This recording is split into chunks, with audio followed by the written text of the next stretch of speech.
ATAK stands for Android Team Awareness Kit. ATAK is an Android-based application that runs on a mobile device.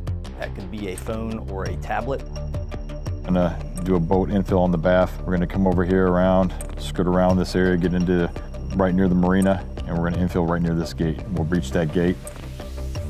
So first and foremost, ATAK allows for Blue Force tracking. So in the past, we'd sit in a room amongst all the players in the room, multi-agencies, and we'd have to pass the information back and forth where the people are at. Nowadays, we can put that on a map overlay. You have the knowledge of where your other law enforcement partners are at, whether they be a municipality, a sheriff's office, state, police, or other federal entities.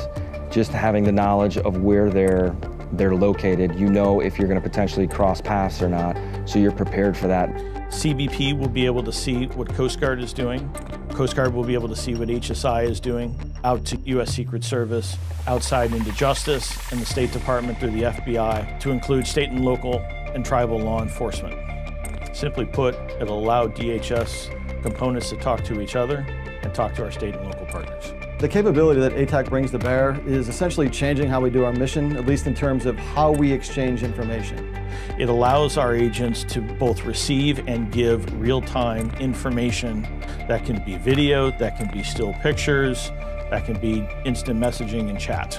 One example of how ATAK can be used in the field is happening right now in Texas to support Hurricane Harvey rescue and security operations. A broad number of different agencies have deployed to Texas to provide rescue and security operations. Going in, many of those agencies could not talk to each other, had no awareness of where their mutual forces were.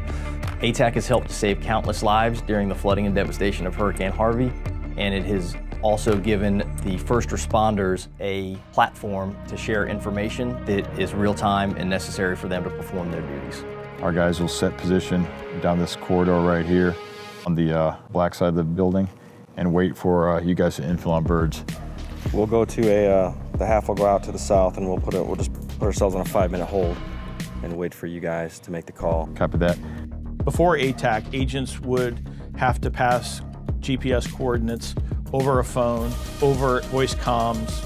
Now all that information can be transmitted instantaneously. You can also drop points on a map. Not only a pin of where the threat is at, but we can also drop a pin or an icon of a helicopter or a boat or multiple other icons that are in there to describe where we're going to be, where our planned routes are at, where the bad guys are currently at. And that can be done from a helicopter watching from a camera at 3,000 feet to point to us on the ground exactly where that individual is, instead of them trying to articulate over the radio. ATAK has the capability for us to also watch real-time video from either public pole cameras, public IP cameras, street cameras, traffic lights, or from some of our partner agencies' helicopter feeds. Situational awareness is not only knowing where your element is, but any other friendly force as well, and if you're able to, knowing where the bad guys are. Almost everything that I've ever done, real world, that involved multiple agencies, we can never talk on the same frequencies. And that can never get ironed out prior to a national emergency because you can't predict these things happening. And even after we have one, we all go back to ops normal and no one goes back and tries to work out those kinks before we have one. So knowing that we're going to run into this time after time, having an ATAK allows us to get ahead of that problem. Because even if we can't talk, we can view. And I'd rather not talk anyway. I'd rather just be able to look down, see who's where on the objective, and move out. The second thing would be under the umbrella of pre-mission planning, the ability to gauge elevation. Okay, so you're doing your map reconnaissance. You can tell where the high points are, the low points are, the places that are wide open that you would want to completely avoid, the terrain features, so you can see, well, hey, this has good cover and concealment. Whether you're on a helicopter or you're in the mountains, sometimes the radio goes down. You are able to send messages, so quick messages.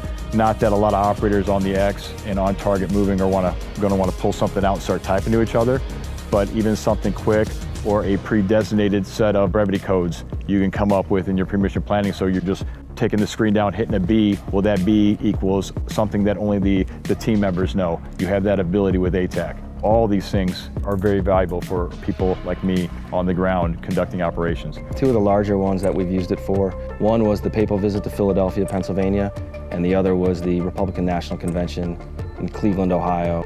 For both events, we had a counter sniper element scattered throughout the city, placed in strategic locations, and they were able to send back real-time pictures and video, so we therefore had a better picture of what was going on in the city of Cleveland with any civil disturbances or protests. So at the multi-agency command center, they were able to then better decide at what resources were going to be needed or potentially needed. In terms of usability, it's relatively easy to pick up. Its core functionality is intuitive. Everybody that I have talked to and everybody that I have trained says it is extremely easy. Most people take about 5 minutes for me to train them up on the basic features. DHS S&T has been a godsend to HSI. The availability of research dollars has been incredible. We would not have been at the place we are using ATAC had it not been for DHS S&T.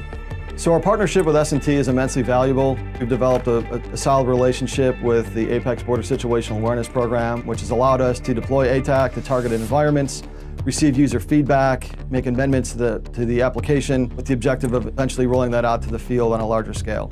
Ultimately, I believe ATAC is going to make our agents safer and more effective and enable them to make better informed decisions.